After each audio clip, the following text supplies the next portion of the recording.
ও চাপ প্রয়োগ করেছে এবং তারপরে সে আমাকে বাধ্য করেছে থানায় ফোন করতে, বাধ্য করেছে যে বলো যে মামলা তুলে ফেলতে হবে বা তুমি যাও থানায় যেয়ে মামলাটা তুলে নাও। তো আমি বলেছি যে আমি যাব না।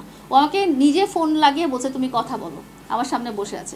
মানে সে আমাকে ভয়ভীতি প্রদর্শন করে সে মামলাটা তুলে নেওয়ার একটা প্রক্রিয়া করছে। তারপরে যখন দেখলো যে রকিব আমাকে বুঝতে পেরেছে যে আমি মামলাটা তুলতে চাচ্ছি না, সে আরেকটা লয়ারের কাছে গেল এবং বললো যে আপনি জামিনের ব্যবস্থা করেন এবং তারপরে আমরা দুজনে আদালতে যে আমরা আপোসনামা দেবো। সেখানেও আমি বললাম যে ভাই আমি মামলাটা দেখতে চাই। তো এইভাবে করে মামলার যখন ডেটগুলো আসলো, আমি প্রবাবলি 3টা বা 4টা ডেট পেয়েছি এবং এই 4টা ডেটের মধ্যে তিনটা ডেটেই সে আমাকে যেতে দেয়নি, আদালতে যেতে দেয়নি। আপনারা নিজেরা যখন দেখবেন বা জানবেন আদালতে যে হাজিরা দিতে হয় সেই হাজিরা ডেটে আমি 3টা ডেটে যাইনি। পরবর্তীতে লাস্ট যে ডেটটা পড়েছিল, আপনারা জানেন যে আমি ইচ্ছা করলেই আদালতে যেয়ে শুনানির ডেট নিতে পারি না। হ্যাঁ, এটা কিন্তু মহামান্য আদালতই ডিসাইড করেন যে নেক্সট হিয়ারিংটা কবে হবে। তো এটা লাস্টটা ছিল হচ্ছে মার্চ মাসের 14 তারিখে, যেদিন মামুন আমার বাসা থেকে চলে যায় তার আগের দিন। হ্যাঁ, সেদিনও সে আমাকে আদালতে যেতে দেয়নি। তো তারপরে ওই মার্চ মাসে আদালত আমাদেরকে আরেকটা ডেট দিয়েছিল 30 তারিখ। যখন সে গেল না তখন আমাকে আমার লয়ার বলল যে আপনি যদি বারবার আদালতে মিস করেন তাহলে আদালত বলবে যে এই মামলাটা হয়তো সিরিয়াস মামলা না, এটা হয়তো ফেক মামলা, কারণ আপনি বাদী হয়ে আপনি আদালতে উপস্থিত নাই। হ্যাঁ, তো আমি ওকে বললাম যে এই তারিখে ডেট আছে। আমি ওর সাথে ও কিন্তু 2 মাস থেকে আমাকে ব্লক করা। সো আমি অন্যদেরকে দিয়ে বলাচ্ছি যে দেখো এরকম একটা ডেট আছে 30 তারিখে, এরকম একটা ডেট আছে। তো তারপরে কি হলো, 21 তারিখে ওর একটা বড় ভাইয়ের মাধ্যমে ওর সাথে আমার দেখা হলো মামলার ব্যাপারে। শুধু বড় ভাই বললো যে তোমরা ঠিক করে নাও বা কিছু করো, যেটা করো। ও বললো যে না তুমি মামলা তুলে নাও। তাই বললো আমি তো মামলা তুলবো না। হ্যাঁ, তখন সে ওইটা বলতে লাগলো যে 31 তারিখে আমার ওপেনিং আছে, এটা কেমন হবে, সবাই ভাববে যে তুমি ইচ্ছা করে ওপেনিংয়ের আগে আমাকে ফাঁসায় দিচ্ছ, এটা সেটা। এইভাবে সে আবারও কিন্তু এর মধ্যে কিন্তু সে আমার সাথে ব্লক করা। তারপরে এই মামলার কথাবার্তা কারণে সে একটা নাম্বার থেকে আমাকে, ওই যে নেপালি নাম্বার থেকে, একটা বিদেশি নাম্বার থেকে সে আমাকে ওপেন করে রেখেছে শুধু মামলার বিষয়ে কথা বলার জন্য। এবং তাকে আমি বলেছি যে তুমি লয়ারের সাথে চলো, লয়ারকে আমার কন্ডিশনগুলো আমি বলবো, তোমার কন্ডিশন যেহেতু একটা ক্ষতির সম্মুখীন আমরা দুজনই হয়েছি, আমি হয়েছি, তুমি করেছো, সো আমরা লয়ারের সাথে কথা বলবো। তো সে গাফিলতি করে লয়ারের কাছেও গেল না। 2টা দিন দিয়েছি, সে লয়ারের কাছেও গেল না। সমস্ত কথা কনভারসেশন আমি ফোল্ডারে রেখেছি, আপনারা দেখে নেবেন, বা ওর ভয়েসগুলো ফোল্ডারে রেখেছি, আপনারা নিয়ে নেবেন। ও গেল না। ও কী করলো, লয়ারের কাছে যাওয়া মিস করলো এবং যখন দেখলো যে সামনে 2টা ইম্পর্টেন্ট দিন, একটা হচ্ছে 30 তারিখ যেদিন হচ্ছে আমাদের হেয়ারিং, 2 নম্বর হচ্ছে 31 তারিখ যেদিন ওর সেলুন ওপেনিং, ওর সহযোগী মাসুদ খান এবং ওদের একজন ব্রিটিশ সিটিজেন ভাই সোহেল ভাই, ওরা আমার বাসায় আসলো। এই লাইভটা আমি স্ক্রিন রেকর্ড করেছি, আপনারা নেবেন। 29 তারিখে সে আমার বাসায় কেন আসছে, 3 মাস আসে নাই। ঠিক আছে, এই 2টা টপিক সলভ করার জন্য এসেছে। আমাকে সবাই জিজ্ঞেস করেছেন যে আপনি কেন প্রোগ্রামে গেলেন। আমি তো ওকে ভালোবাসি, আমি ওর ঘাম মুছে দিয়েছি কেন, আমি কোনোদিন ওর খারাপ চাইনি। আপনারা কোনো দিন একটা জিনিস বলতে পারবেন না যে লায়লা ওর কোনো খারাপ চেয়েছে। আমি ওর পিছিয়ে চলে আসছি, বাইকে করে পিছিয়ে চলে আসছি, একটু পরে সে আমাকে আর চিনে নাই। হ্যাঁ, আমি কি বুঝবো, সে আমাকে ইউজ করেছে তার পজিটিভ পপুলারিটির জন্য, প্রোগ্রামে নিয়ে যাওয়ার জন্য। এবং 2 নাম্বার হচ্ছে যে সে হয়তো যেটা অনেকে বলে যে গাড়িটার জন্য, হুট খোলা গাড়িটার জন্য। হ্যাঁ, তো যাই হোক, কি প্রমাণ এটা সে নিজে মুখ ফুলিয়ে সারেন্ডার করেছে। আমি সারেন্ডার করেছি, কোর্টে সারেন্ডার করে আদালতে জামিন পেয়ে। সো আমার ফ্রেন্ড সার্কেলে আপনারা দেখবেন আমি 18 সাল থেকে যখন আমি বাসায় থাকি আমার সাথে কেউ না কেউ আমার ফ্রেন্ড সার্কেল থাকেই, কারণ আমার অভ্যাস হয়ে গেছে। আমার বন্ধু আমার বাসায় না থাকলে আমার ভালো লাগে না, আর ওরাও খুব কমফোর্টেবল ফিল করে, তাই ফ্যামিলি ট্যামিলি সব রেখে আমার সাথে থাকে, আমার সাথে আড্ডা মারে, আমার সাথে কন্টেন্ট করে। অ্যান্ড আমার যখন আমি কন্টেন্ট করি আমার কিন্তু ক্যামেরা ধরতে একজন প্রয়োজন হয়, মাঝে মধ্যে এডিট করার জন্য একজন প্রয়োজন হয়, এই জন্য কিন্তু অনেকেই থাকে। সো সেই রকমই রকিব থাকতো, রকিব আসতো, ও আমার ক্যামেরা ধরতো, আমার সাথে ঘুরতো, আমার কন্টেন্ট করে দিত, একসাথে আড্ডা মারতাম, গল্প করতাম। অ্যাজ এ ভাই হিসাবে অনেক ছিল, আমার বাসায় অনেক দিন ছিল। আর এমন ছোট লোক, ওর কথাই বোঝা যায়, ওর ইন্টারভিউতে বোঝা যায় যে ও বাজার করে নিয়ে আসছে আমার বাসায়। ও কত বড় ছোট লোক। একটা বাসায় আমি যখন 3 মাস 4 মাস একসাথে একটানা থাকবো, আমি একজন কর্মঠে মানুষ, আমার ইনকাম হয়, আমার টাকা পয়সা আছে, একটা বাসায় বসে বসে খাচ্ছি আমি, সেখানে আমি বাজার করে নিয়ে গেলে আমার এটা তো বলার আমার তো রাইট নেই। এটা ছোটো লোকই প্রমাণ। এটা হচ্ছে একমাত্র ছোটো লোক। আর দ্বিতীয় হচ্ছে একজন ফ্রড, প্রতারক। এটা প্রমাণ আমার কাছে আছে। আচ্ছা উনি যে হ্যাঁ। আইনজীবী হিসেবে নিজেকে হ্যাঁ, ও পরিচয় দেয়, নিজেকে এটা আইনজীবী কি হিসেবে আপনি পরিচয় দেয়। sure?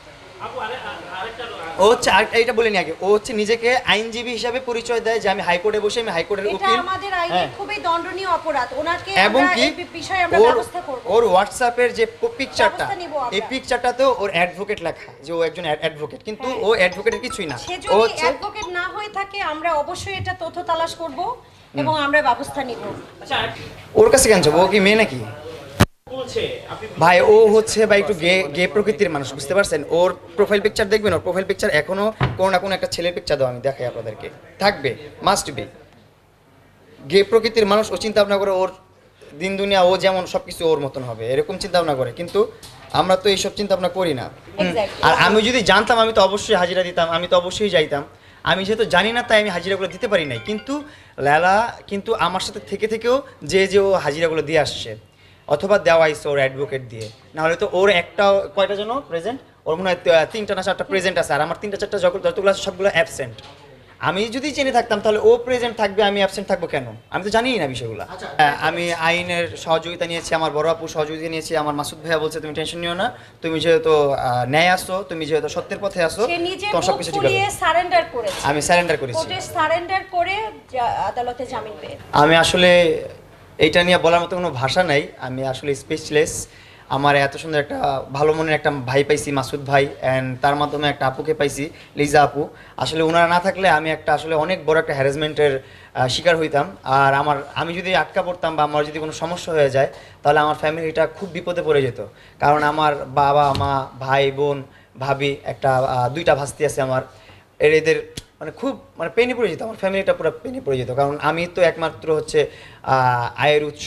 আমি প্রতি মাসে আমি যেভাবে চলি ফিরি যাই করি না করি, প্রতি মাসে যতটা খরচ প্রয়োজন হয় আমি আমার মার কাছে পাঠিয়ে দিই, আম্মুর কাছে পাঠিয়ে দিই। আম্মু ফোন দেয় যে শেষ হয়ে গেছে, আমি পাঠিয়ে দিই যখনই বলে। তো যখন আমি আটকা পড়ে যেতাম আমার ফ্যামিলির চলাফেরা করতে একটু সমস্যা হয়ে যেত। অ্যান্ড আমি জানি না ও কোন জ্ঞানে এই কাজটা করতেছে। ও নিজেও সব কিছু জানে, আমার ফ্যামিলির ব্যাকগ্রাউন্ড সব কিছু জানে। আসলে আমি তো আসলে সোনার চামচ মুখে নিয়ে জন্ম হই নাই। আমার বাবা অনেক টাকা লস খাইছে, অনেক টাকা লস খাওয়ার পর ওনার মানসিক দিকটাও একটু অন্যরকম হয়ে গেছে। উনি কোনো বিজনেস করতে গেলে ওই টাকার শোকে থাকে, অনেক ঝামেলা। আমার আম্মু অনেক বয়স হয়ে গেছে, ওনার মেরুদণ্ডের হাড় ক্ষয় হয়ে গেছে। আর অন্যান্য বয়স হলে তো বুঝিনি সবারই একটু অসুবিধা হয়, দুর্বল হয়ে যায়, অসুস্থ হয়ে যায় সবারই। তার মধ্যে আমার ভাই বোন বড় যারা আছে, আমি কিন্তু সবার ছোট, আমার ফ্যামিলি সবার ছোট, তারাও কিন্তু কর্মঠে না, তারাও কিন্তু আয় করতে পারে না। তারা এমনিতেই তাদেরকে আমি দেখে রাখি। আমি এটা আমার গর্বের বিষয়, আমি যে আমার আল্লাহ তাআলা আমাকে এত বড় একটা সুযোগ করে দিছে, আমার ফ্যামিলিকে পালার, এত আমার ভাই বোনকে দেখার আল্লাহ তাআলা সুযোগ করে দিছে, এটা আমার জন্য অনেক কিছু। আর আমি চাই আমার ফ্যামিলিটাকে সুন্দরভাবে রাখতে, সুস্থভাবে রাখতে। আর আল্লাহর কাছে এটাই কামনা করি আমি, যে আমি যেন সুস্থ থাকি। আচ্ছা আপু, এখন তো মামুন জামিনে আছে, পরবর্তী হিয়ারিং তারিখ দিয়েছে? না, তারিখ পড়েনি, পড়লে জানাবো আপনাদেরকে। পরবর্তী হিয়ারিং এর তারিখ পড়লে জানাবো। জি। আচ্ছা, সেই তারিখে কি মামুনকে উপস্থিত হতে হবে নাকি না? অবশ্যই উপস্থিত হবে, আমি তো আছি, সে উপস্থিত হবে, উপস্থিত হতে হবে। কোর্টের যতদিন বিচার চলবে ওনাকে ডেটে যেতে হবে। মামুনা আদালত খুব যেভাবে চলবে সেভাবে গুরুতর, হ্যাঁ হ্যাঁ। এবং আমার একটা কথা মামুনের খুব ভালো লেগেছে কি জানেন, সে বলেছে আমি আদালত আমাকে যে বিচারই করবে আমি এটা মেনে নিব। মাথা পেতে মেনে নিব, এবং অবশ্যই। আদালতের প্রতি যে এই ছোট মানুষ এই মানে আদালতের জ্ঞান না থাকেও আদালতের প্রতি এতটুকু সম্মান দেখিয়েছে, এটা অনেক বড় ব্যাপার। হ্যাঁ, অনেক বড় ব্যাপার। আচ্ছা মামুন, যে লাইলা একটি অভিযোগ দিচ্ছে যে এরকম যে আপনার পিছনে বড় ধরনের একটা শক্তি কাজ করে, সেটা তাকে বিভিন্নভাবে হ্যাঁ, আমার পিছনে অনেক বড় ধরনের একটা শক্তি কাজ করে, সেটা হচ্ছে সত্যতা। আমি সৎ পথে আসি, সত্যতা আমার সাথে আছে, অ্যান্ড সত্যেরই জয় হবে। হাজার রিপোর্ট করুক, হাজার মিডিয়া কাভারেজ করুক, আমাকে বদনাম করুক, কিন্তু মহামান্য আদালত, তারপর মহামান্য জজ যিনি আছে উনি তো অবশ্যই জাস্টিফাই করবে যে ভিত্তি আছে কি না এই কথাগুলোর। ভিত্তিহীনতা অবশ্যই ওনার মুখের কথা এবং ওনার পোস্টে তো আর আমাকে ধরে নিয়ে যাবে না, ওনার পোস্টে তো আমার রায় হবে না। সো যা হবে ভালো হবে, আর যা করবে, যা রায় দিবে সেটাই মেনে নিব। আমি সত্যি কথা বলি, আমি মাসুদ ভাইকে বড় ভাই হিসেবে মন থেকে ওন করি। এবং মাসুদ ভাই বলেছে ওনার ছোট ভাই মামুন, তাহলে মামুন যদি মাসুদ ভাইয়ের ছোট ভাই হয়, আমারও ছোট ভাই হয়ে গেছে। আমি সত্যি ওর মাকে দেখেছি, ওর ফ্যামিলিটাকে দেখেছি, এবং মাসুদ ভাই রেফারেন্সে আমি সেদিন থেকে মামুনকে ছোট ভাই হিসেবে ওন করেছি। আমি সর্বক্ষেত্রে সর্ব ঝামেলার মধ্যে আমি মামুনের পাশে থাকবো, এটা আপনাদেরকে এনশিওর করছি। হ্যাঁ, কিছুটা প্রমাণিত হয়েছে। আমার মক্কেল আমাকে বলেছে যে হ্যাঁ সাধারণ হাতাহাতি হয়েছে, লায়লাও আমাকে অ্যাসাল্ট করেছে, আমিও করেছি আপু, এরকম একটা পর্যায়ে কথা এটা সব কাটাকাটি ধরনের হয়েছে। রিলেশনেই থাকে, হ্যাঁ, সব বাবা মার এটা রিলেশন হয়, আসলে ভাই বলা বোনদের ঠিক না, রিলেশন এটা হয়। প্রত্যেকটা ফ্যামিলি, এটা একটা পার্সোনাল বন্ধুর সাথে হতে পারে, একটা কর্মক্ষেত্রে হতে পারে। এটা আসলে সিম্পল ইস্যুটাকে টেনে হিচড়ে বড় করার একটা প্রক্রিয়া চলছে। হ্যাঁ, বড় করার প্রক্রিয়া হ্যাঁ, চলার কারণ এবং আছে তো এখানে। আপনারা জানেন কিনা আমি জানি না যে মিডিয়া কভারেজ হলে সেই মামলাটা নিয়ে আদালতে একটু বিব্রত বোধ করে। এটাই মনে হয় ওনাদের টার্গেট, যে মিডিয়া কভারেজ করে করে মামলাটাকে কিভাবে একটু বড় করা যায়, ইস্যুটাকে একটু বড় করা যায়, ওটাই মনে হয় ওনারা চেষ্টা করছে। আপু আমার ক্লায়েন্টের বিরুদ্ধে যদি ডিফেমেটরি কোনো বক্তব্য, কোনো চ্যানেল, কোনো পার্সন, কোনো নিউজ পোর্টাল কোথা থেকে প্রকাশিত হয়, আমি অবশ্যই তার বিরুদ্ধে অ্যাকশন নিব। আমি আপনাদের মাধ্যমে সবাইকে সেটা জানিয়ে দিতে চাই। আর আমাদের সেই প্রসেসিং চলতেছে অবশ্য। ইতিমধ্যে কয়েকজনকে আমরা শনাক্ত করছি, তাদেরকে আমরা ব্যবস্থা করতেছি তাদের। না না, কখনোই কোনো নিউজ রিপোর্টার যারা নেগেটিভ আপলোড করছে তারা আমার সাথে যোগাযোগ করে নাই যে মামুন তোমার নামে এরকম এরকম রিপোর্টগুলো আমার এখানে এসে দেওয়া হয়েছে, তুমি কি এগুলাকে সহমত, তোমার কি এগুলো হয়েছে নাকি না, এগুলো এরকম কোনো বা কোনো ধরনের হাইয়ালো করা হয় নাই। জাস্ট আসছে, কথা বলছে, আপলোড করে দিছে। Hello everyone, welcome to Prince Cut salon. সবাইকে স্বাগতম জানাচ্ছি আমাদের নতুন ব্যবসার, নতুন প্রিন্স কাট সেলুনে। সো এই সেলুনে কিন্তু আমার ডান পাশে আছে বাংলাদেশের one of the best beauty expert Masud Khan, ম্যাচুদ ক্যান।